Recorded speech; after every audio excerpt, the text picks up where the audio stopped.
So welcome to lecture number 26, ME210 Fluid Mechanics. So today we'll continue the discussion we were having last time on turbulence. So we had reached a stage where now we are ready to talk about how to mathematically, how to theoretically model, or how to theoretically develop the equations which will give us the relations for mean flow velocities. So we mentioned yesterday that as engineers we are happy if we can find the evolution, if we can find the average velocities, that is u bar, v bar and w bar. These are the velocity components, the average values, and p bar. If we can predict that, then we'll be happy with it, because then we can use them in certain correlations. We can understand how the average values are changing, which will help us calculate the shear stress in the average sense, which may be quite useful in some cases. Right? The physicists may be more interested in statistics. So when they want to study the physics of turbulence, they may be more interested. But as engineers, we are in most cases happy with these average quantities. Right. So we also talked about the time averaging, the averaging operator. So this averaging operator, let's write it again. So we said that we'll average the signal in time. So we had drawn the signal, let's say for the x velocity, which is u, as a function of time, and we saw that this is quite chaotic signal, and we average it in time. So what we get is 1 upon t, and then here we have u as a function of x in t dt. Okay, I've written the x position coordinate because this will give us the whole field u average as a function of position capital X, small x, sorry. Okay, and in this case we choose. So what we have done is we have not averaged it over the complete time. We've only averaged it over a time capital T. So this case our u average becomes a function of x, and we'll call it some t tilde. Okay, so it's some sort of a moving average that we're talking about.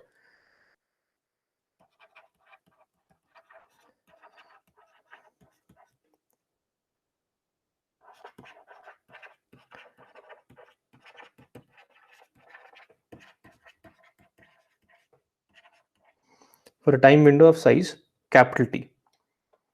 Okay, so what we'll see is if you have these strong fluctuations, these fluctuations will be averaged. But if the whole mean is changing with time, you'll still be able to capture that evolution of mean with some time, with the time. Okay. So basically, what we're taking some sort of,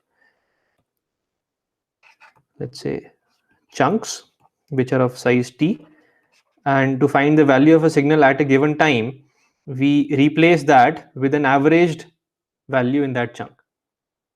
Okay, so whatever chunk of time size capital T was there, we create an average of that and substitute that for the value of the u bar at that time. So that will give us the u bar that we have defined using this method.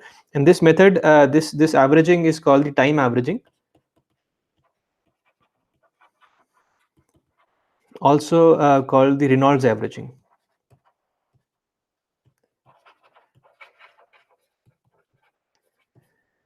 Okay, Reynolds was the one who developed the evolution of the mean equation. So he gave this method of averaging. So we call it the Reynolds averaging. Okay, so how big should this capital T be? Well, again, that's a matter of experience as to what sort of dynamics we have in the problem. But typically, capital T of 5 second is works for us. Okay, so this will allow the mean to be resolved, but still all the fluctuations will be averaged. Right. Okay, so we have so this is the definition of the averaging operator. So if I ask you at this stage, what will be the average of the fluctuation of u? Okay. So remember, the fluctuations were defined as the difference between the actual u signal and its average, and we're talking about the averaging of the whole thing. Okay, so you can You can use the definition and see if this averaging operator is linear. So this gives me u bar minus u bar, which is 0. So what we see is that this average of the fluctuation is 0 by definition, and that is true because fluctuation is defined in such a way that we remove the average out of it, and whatever is left is the fluctuation. So if you average it, it has to be around 0.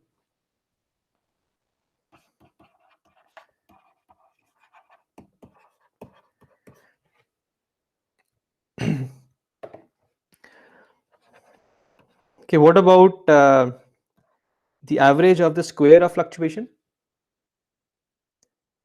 Okay, this will not necessarily be 0. Okay, if this is 0, then there is no fluctuation at all. Okay, so this is the mean square value. So this is not equal to 0.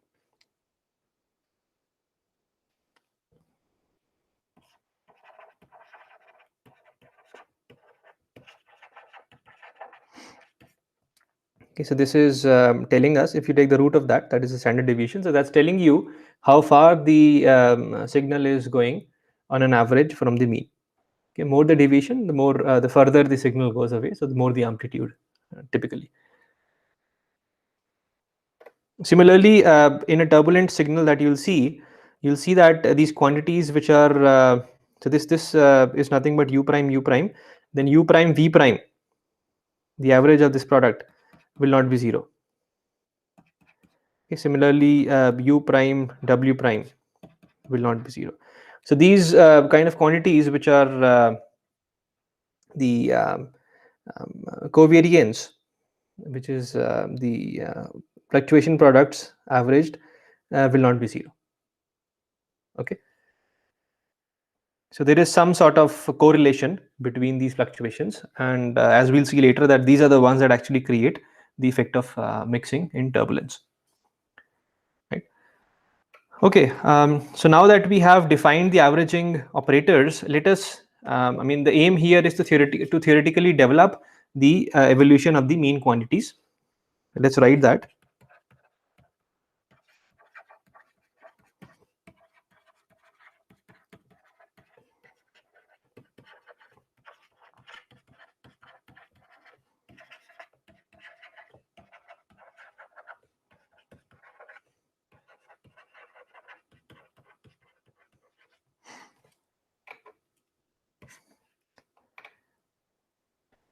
Right.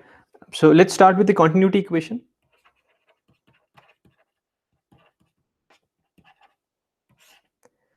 So for presentation, I'll only use a two-dimensional problem for the ease of writing, reducing the number of terms, but it can work for 3D. It will work for 3D as well. So a 2D continuity equation is written as del u by del t plus, sorry, del u by del x plus del v by del y is equal to 0. Incompressible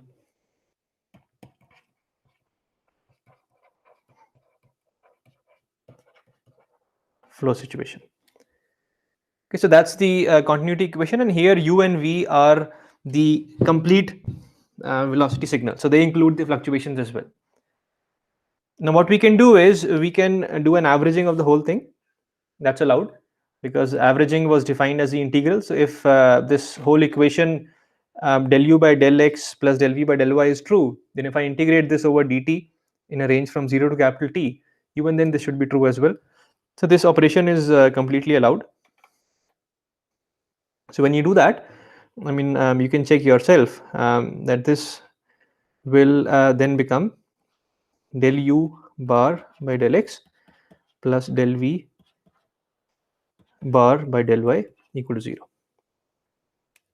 Okay, so this can be checked, and what we've done is we have taken the del by del x, the spatial differentiation, out of the integration, and I'll not go into details of this, but there are certain situations where you can't do it.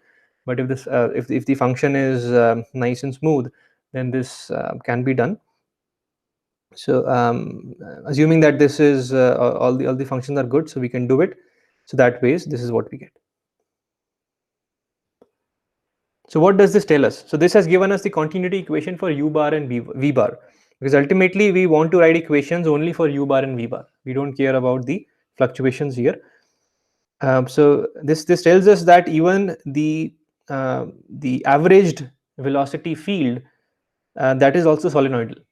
The divergence of that averaged velocity field is also zero. Okay.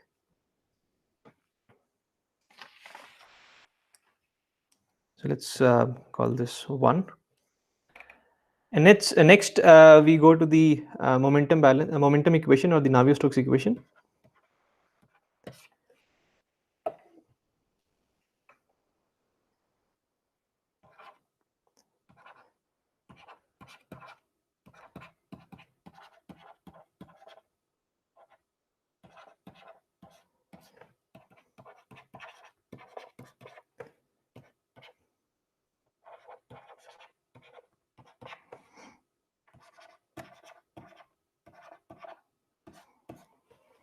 Okay, so this is the Navier-Stokes equation, and as we know that we're talking about a vector equation, so we have a vector equation here. It's easier to show the idea of Reynolds averaging for the Navier-Stokes equation if we just consider the x momentum equation. So I'll only write one of the components of this.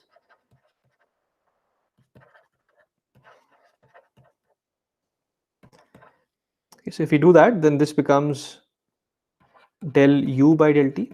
Okay, so just for clarity, let's write this u vector and is small u I hat plus v j hat. So this is a 2D situation we are considering. So the x momentum equation becomes del u by del t, and then here we get u del by del x of u plus v del by del y of u. I'm sorry, this should not be mu, this should be mu upon rho. Okay, this becomes del p by del x, then we have only the x component of gravity, and this becomes the Laplacian of, let's expand this, del 2 by del x2 of u plus del 2 by del y2 of u. So that's our x momentum equation that we have here. And now what we have to do is we have to average it. But before that, I will use one more idea of writing it in the conservative form. That makes things a bit more easier when when doing time averaging. So what we'll do is this term that we have here, the convective term, we will write this as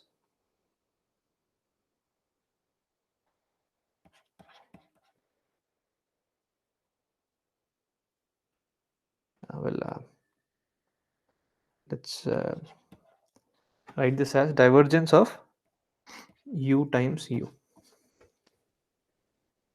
Okay. So the term that we had was let's show that the identity. So this divergence of u times u, if you use the idea of vector calculus, this becomes u dot grad of the scalar u, and in fact it's easier if I do it for a general scalar phi. So if you have divergence of the product of a vector u and scalar phi, this the first term you get is u dot grad phi, and the other one that we get is phi, and then you have the divergence of u. It's easy to show. If you use the idea of quantum mechanics, the initial notation, it's extremely straightforward. So we will be using this relation here, but what we see is that divergence of u is 0. Okay, it's in this case the continuity equation is valid. So that means divergence of the velocity vector field u is 0. Okay, so this becomes 0.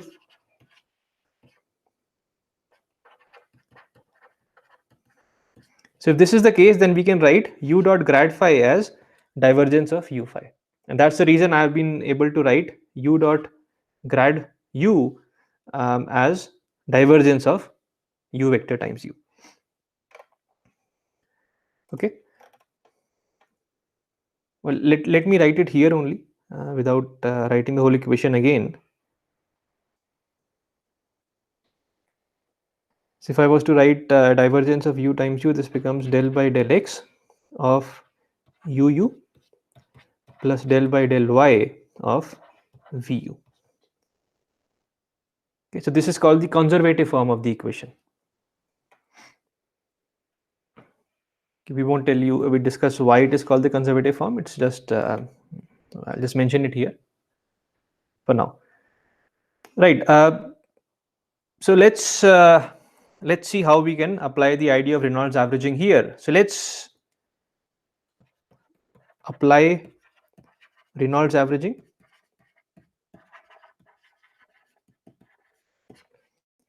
So the first term we'll get, let me zoom out a bit so that we can see both equations at the same time. So the first term we get is del u bar by del t.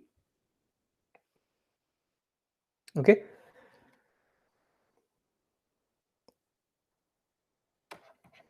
Again, for mathematical reasons that we won't discuss, you can take the del by del t out in this case. Okay. Then the next term that you have is the convective term. So this is del by del x of uu, and this whole thing is averaged. So again, we can move the average inside the del by del x, and then we have uv here. There's an average here. You have then we get a del. Again, fluctuations also happen in pressure, so we get a p bar. Rho gx stays as it is, and then we have a mu by rho del 2 by del x2 plus del 2 by del y2, and you get a bar here. Okay. Right. So most of the things simply look the way they were, except the terms, the convective terms, because you have products. So you have non-linearity here. So things will become a bit more complicated. So let's see. Let's write the value of u bar. So this becomes, so u can be written as u bar plus u fluctuation. Okay, so I'll do that. So each u I resolve as u bar plus u fluctuation, and then this this product can be expanded. So this becomes u bar plus u bar plus u bar u prime, and then u prime, and this whole is averaged. Okay, but you know that this, since there's a sum of four quantities and it's the average is defined using an integral, so then the average simply splits into four parts. So this is what we get. Okay, now if I do an averaging of the first term, that is u bar, and again u bar by itself is average quantity, so this simply becomes u bar. Okay, if you don't understand this, you can simply apply the definition of this averaging. Okay, in the second case, this becomes the fluctuation bar times u bar, because u bar can be taken out of the integral. It's not dependent on capital T, on time, sorry. And then u fluctuation average is 0. Okay, so this becomes 0. Similarly, the other term also becomes 0, and finally we have u prime average. Okay, everything looks similar to how it was earlier, except that you have a new term here, which is the average of u prime. Similarly, uv average also will give you u bar v bar plus an average of u prime v prime. Okay, so let's substitute these into the main equation.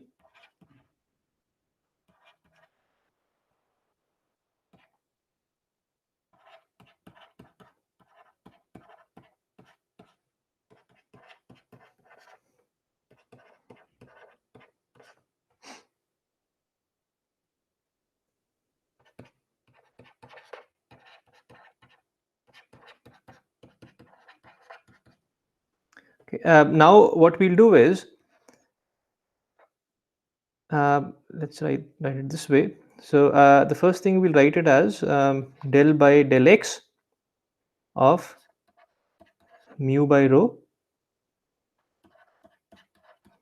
So what I've done is I've written this del 2 by del x2 as del by del x of del u bar by del x. That's simply expanding, applying the differential twice as a second differential.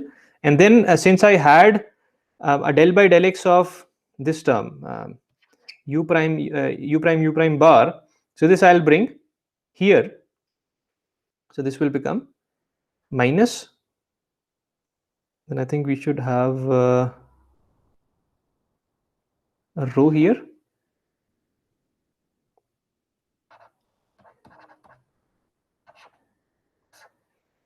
U prime bar. And let's check. So on the left hand side, I should have got a term del by del x of u prime bar, and the other term I should have got was del by del y of u prime bar. So what I've done is I've taken this term on the right hand side. So this rho should not be there. So when I take this term on the right hand side, then this simply goes as this, and then I del by del x can be absorbed outside. So this is what we get. Okay, similarly, this the other term from the diffusion term that we have is del by del y of mu by rho, and then we have a minus u prime bar, and now we can remove this term from the left hand side. Okay, lots of algebra here, but not very complicated. Let me check if this is what we expected.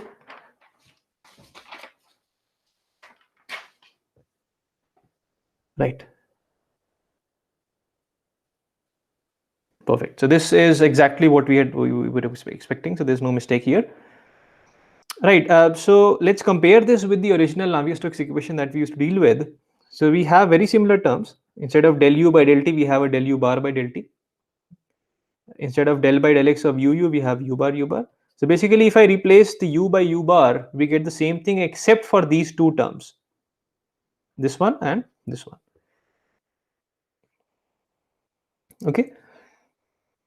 So now what this is telling us is that these fluctuations, sorry, I made a mistake in the second one. This should be u prime v prime, right? So what this is telling us is that for the evolution, for the time evolution of your averaged u, that is your x velocity, the fluctuations are also playing a role. Okay, which is if you think about it, it's quite bizarre. So what we are saying is that for predicting the average velocities, the nature of how the signals are fluctuating, it will have an effect on whether my u bar will increase or decrease. Okay. The correlation between the fluctuations, okay, u bar prime. So that, I mean, if you take fluctuations, two fluctuations, multiply them and average them, that tells you the correlation between them. If there's no correlation, I mean, in this case, we're talking about u bar, so u prime. So that simply is your variance. Okay. So I mean, look at this u prime v prime. So the fluctuations in the signal in the x velocity and the fluctuation in the signal in the y velocity, if they are correlated, if one increases, the other increases. When one decreases, the other decreases. That's a correlation. So if they are correlated, then that will have an effect on the magnitude of how the x velocity is increasing. It's very interesting.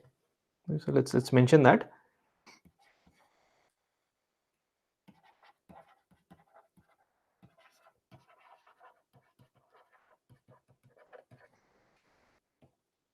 Okay, nature of fluctuations has an effect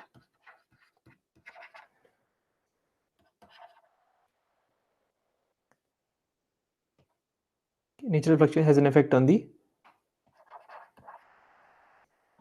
mean velocity.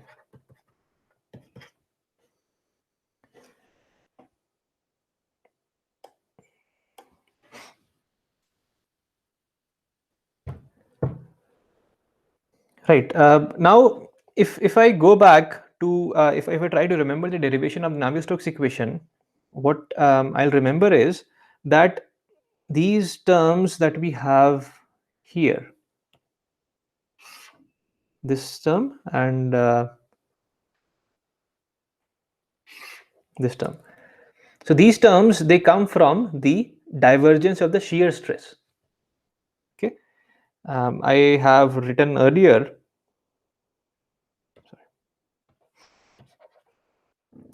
That these terms del by del x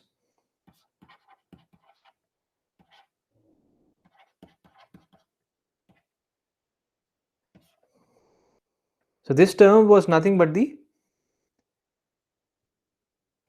tau x x and del by del x of that. Right? Well, there's a 1 by rho here as well, the way we define the shear stress.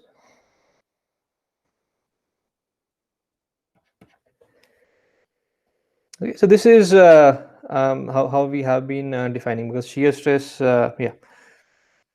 So that's the term we had earlier. So instead of writing, the two terms that we had here, we could have actually written that. So if I write both the terms here,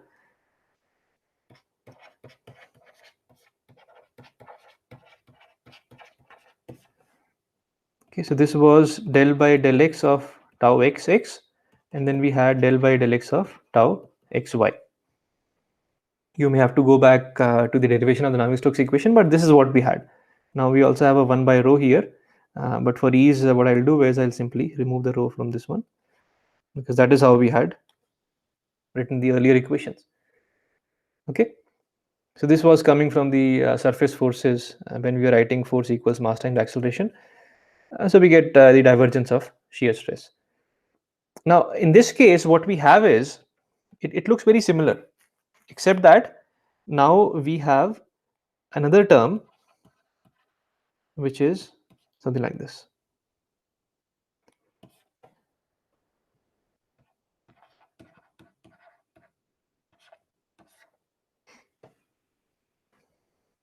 Okay, and what we'll do is we will call this tau xx total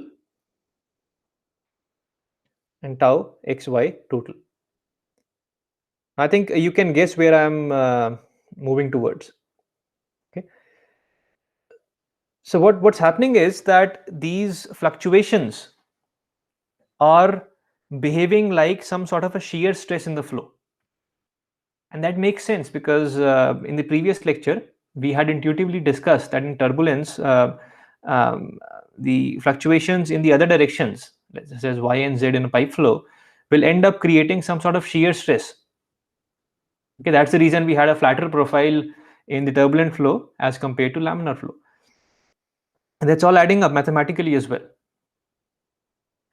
So modeling wise, it is convenient to replace this term and try to understand this term as the total shear stress in turbulence xx, and this is the xy shear stress total in turbulence. So this way we can say that the first part is a contribution from the laminar part and the second part is a contribution from the turbulent part. So tau xy laminar is still the same, it is mu del u by del x, but tau xy turbulent becomes rho u prime bar. Okay, similarly, if I do this, I can actually write the whole tensor.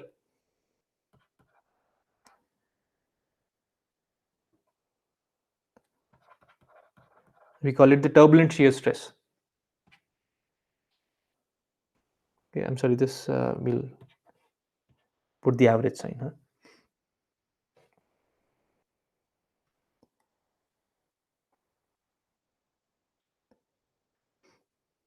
So we get rho u prime bar.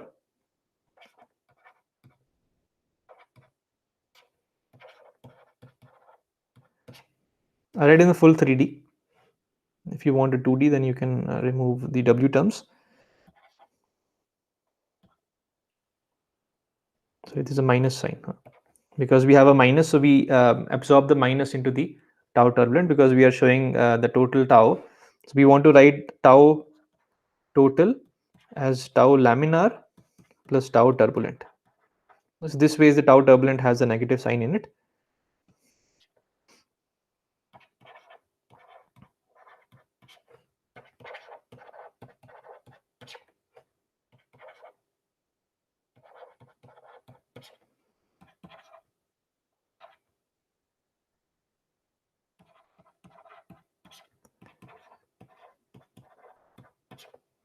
Right.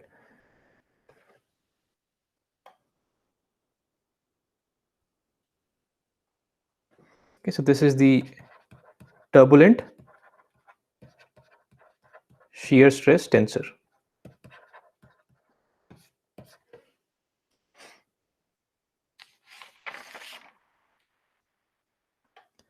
And this agrees with our understanding of turbulent shear.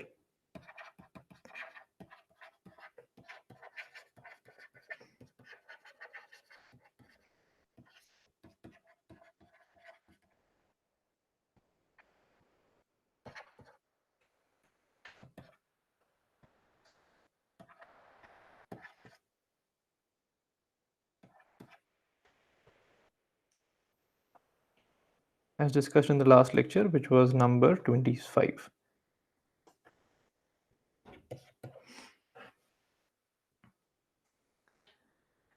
Right.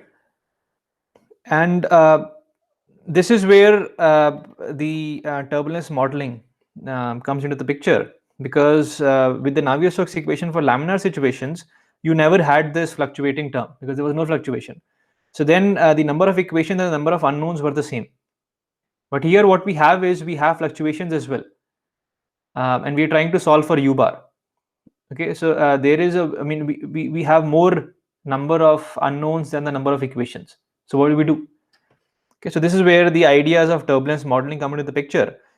So what I'll say here is that to mathematically close the system of equations, we have to figure out how to get the values of the turbulent shear stress. Okay, by the way, this turbulent shear stress is also known as the Reynolds shear stress tensor.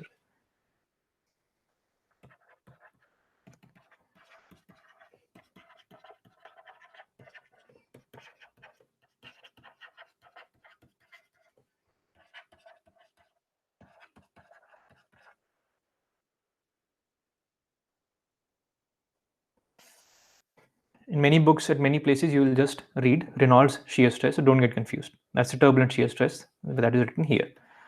Okay, so the job of turbulence modeling, okay, you will hear this term turbulence modeling. The job of turbulence modeling is to estimate tau turbulent. So when I say estimate, I mean either you would want to estimate it in terms of, I should say, in terms of other known variables or unknowns. Okay, so if I express my tau turbulent in terms of u bar, let's say, because this is what I'm trying to predict. So if I'm able to write the Reynolds stresses in terms of u bar, then I have in a way closed the system of equations, because I'm trying to predict u bar, so everything is in terms of u bar now. And mathematically, the equation may become a bit different, but still it is closed. Okay, so there are lots of different turbulence models available that people have proposed, depending, and some models work better than the others in depending on the situation. So you will want to use them, but this is beyond the scope of this course. The mathematical modeling of turbulence is a very complicated field, and it requires a full course in turbulence, which is offered at IIT Mandi. If you want to do it, you can do it later. There's a whole course on how to understand in what cases will which model, in which cases will a particular model be more useful. Okay, so I won't go further than this here, but since we already have talked about the idea of turbulent or eddy viscosity, because I mentioned that because of the molecules jumping from layer to layer, it behaves as if it's some kind of a viscosity but a larger scale. Since we already have hypothesized that kind of a model, so why not write tau xy, let's say, because we've been writing shear stress in the molecular scale. So tau xy turbulent we'll write as the tau turbulent, that is the turbulent viscosity, times del by del y of u bar. Okay, this is a model.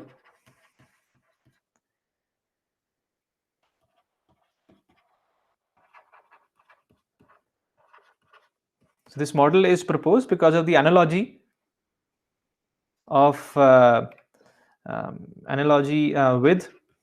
the laminar case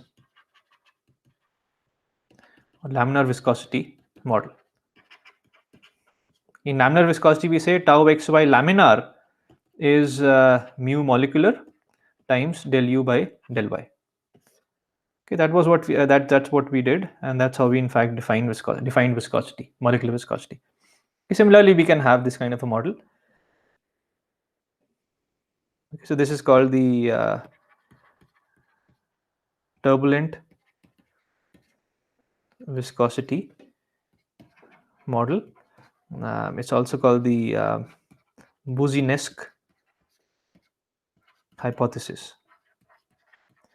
You'll read the many books saying using Boussinesq hypothesis. Boussinesq was a scientist who proposed this. So we use this kind of a model, and using this kind of a model now, our equations can be closed.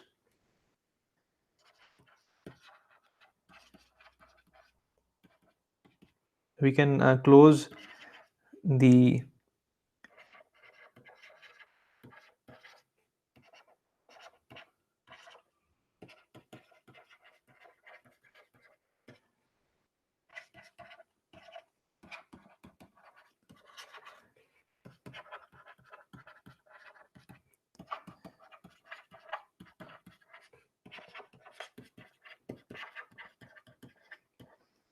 okay. And remember, I mean, the hypothesis is as good as how it works. So this hypothesis does not work in all the cases. In fact, it works in very specific kind of cases. But still, since that's the easiest one and intuitively that makes a lot of sense, so we end up using this. But many people end up using this in a situation where this will rarely work at all. Okay, so that's the reason it gives mathematically quite wrong results. So one has to understand. Again, it's very empirical. I mean, we try a a mathematical hypothesis, we get numerical results, and we compare with the actual results from measurements using probes, and then we see which works with what. Okay, so there's a lot of empirics involved in turbulence as well. So it's a lot of experience that goes behind the applicability of different turbulence models. But since this is the easiest one, so I wrote this. But there are again methods where you would solve equations for getting, for example, the values of these 9 terms or 6 terms. It's a symmetric tensor. So to get these 6 product of the average of fluctuations products, you'll have to solve 6 more equations. That becomes very expensive computationally, but that has better results. Again, I won't go there. You'll have a course on it. If you would like, you can do it. Right. So what is our final equation now? So the vector form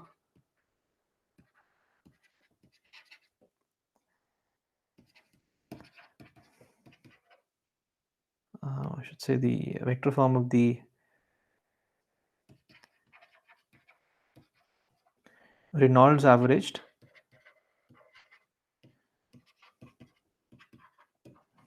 so Navier-Stokes equation. So it's again very similar to what we had, except for the turbulent viscosity term. So this del u bar by del t plus,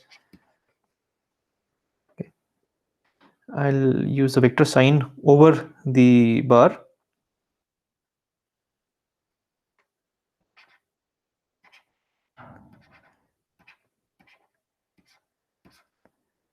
Okay, so we had used the conservative form.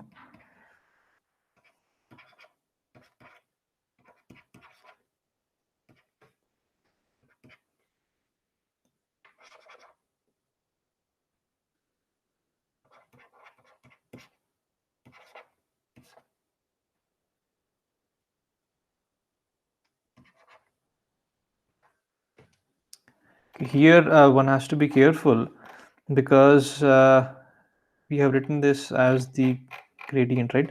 So I think I should put this.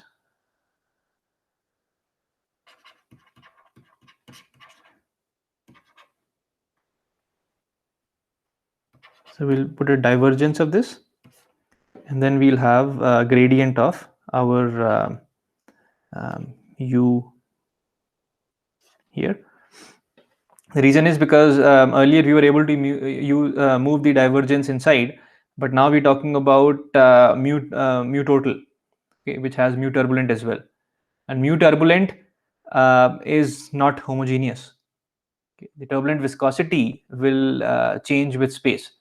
Spatially, at some places you'll have more turbulence, so you'll have a different value of mu viscosity. Okay, I'm sorry, I didn't mention here. So this mu turbulent has to be obtained from somewhere. So we need a model, another model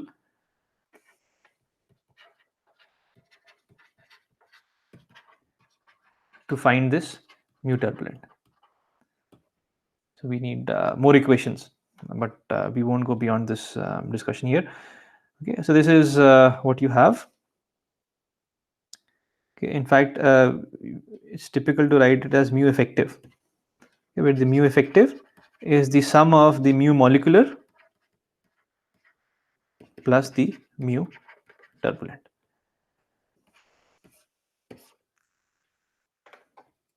And this is obtained from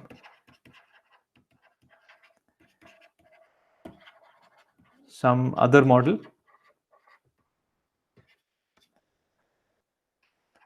and it's spatially non-homogeneous.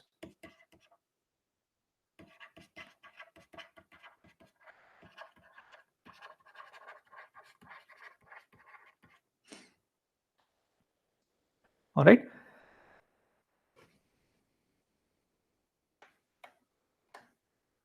Right. So good. So we have now some understanding of the theoretical ideas of turbulence and how to handle them theoretically using equations. So if I'm able to solve this equation, then I'll be able to obtain the average values of velocities and pressure. That is what we started with. So we have a way to get averaged velocities. Right. So let's say we have been able to solve the equations and we have got the average velocity, let's say for a problem of flow inside a pipe. So let's go back to our pipe flow problem.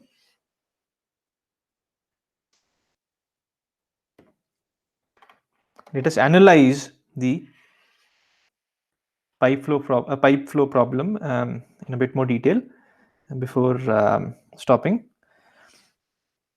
So we have drawn the laminar situation. So let's we already know how the flow looks like.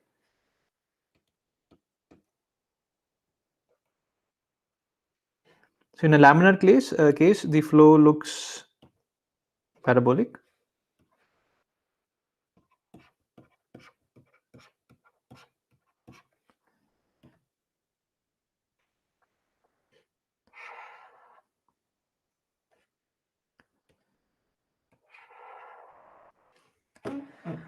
So it's a parabolic flow profile.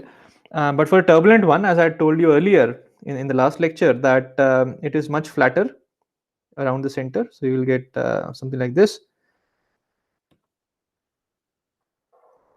Okay, but towards the wall, it gets quite steep.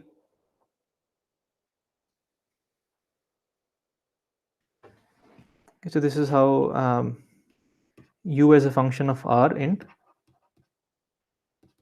turbulent case. So the red one is u as a function of r for laminar.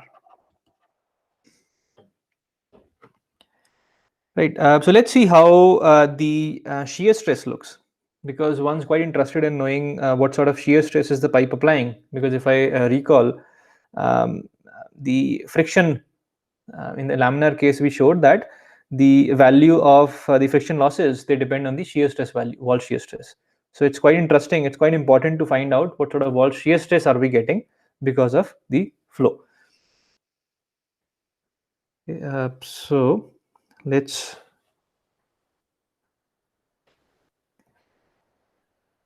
Let's draw the wall shear stress. So what we'll see is, let me draw the total wall shear stress first in green color. Um,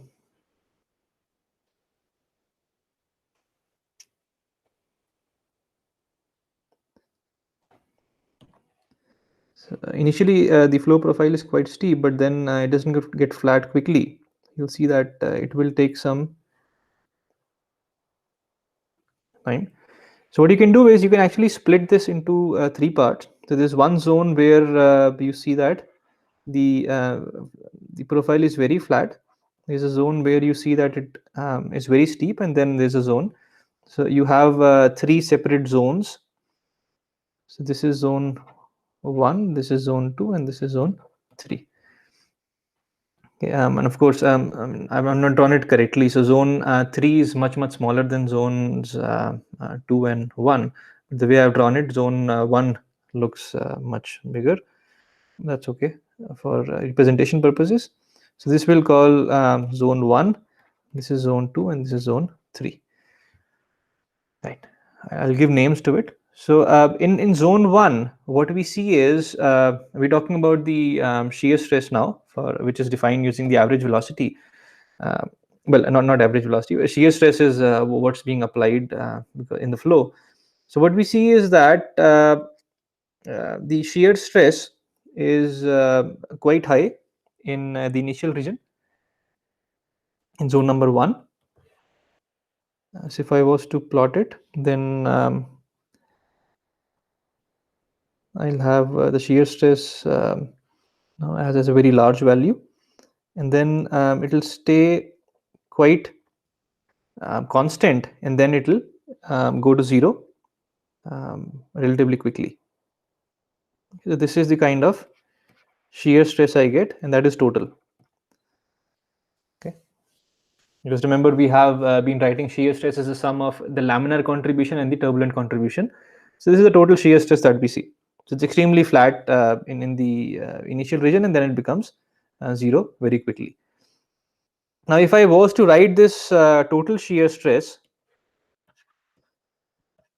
as a sum of the laminar contribution and the turbulent contribution, let's use different colors. So let's use a green color for laminar, and let's use a red color for turbulent. So if I was to split and let's draw the laminar case. So the laminar shear stress, it dominates in the zone number 1. Okay, and then it dominates, and then it quickly falls to 0.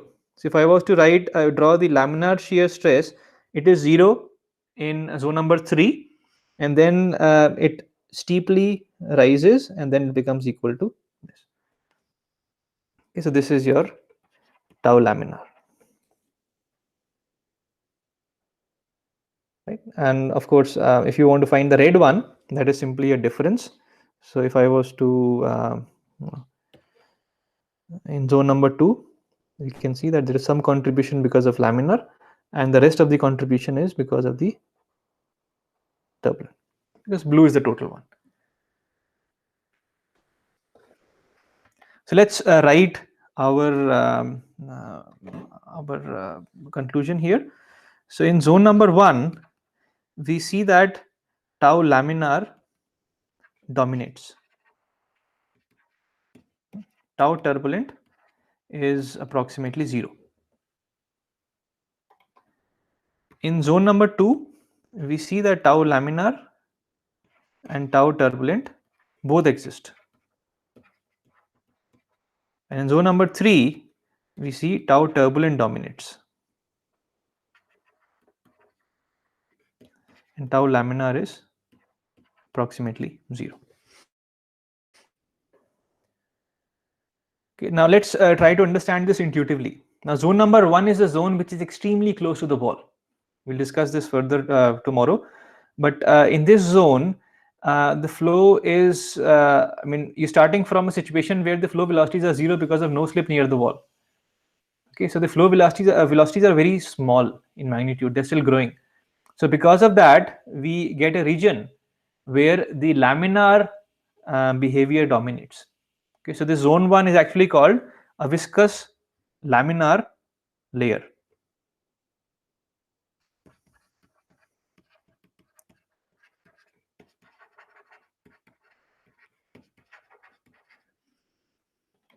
See, in some cases, some people will say viscous sublayer, viscous laminar layer, or wall layer.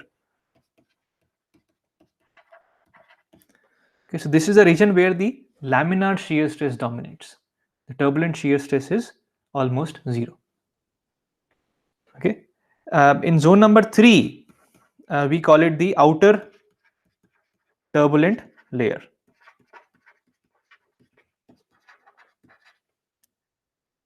And the middle zone, where both the laminar and turbulent behaviors are equally prominent, or they both have a contribution, this is called the overlap region.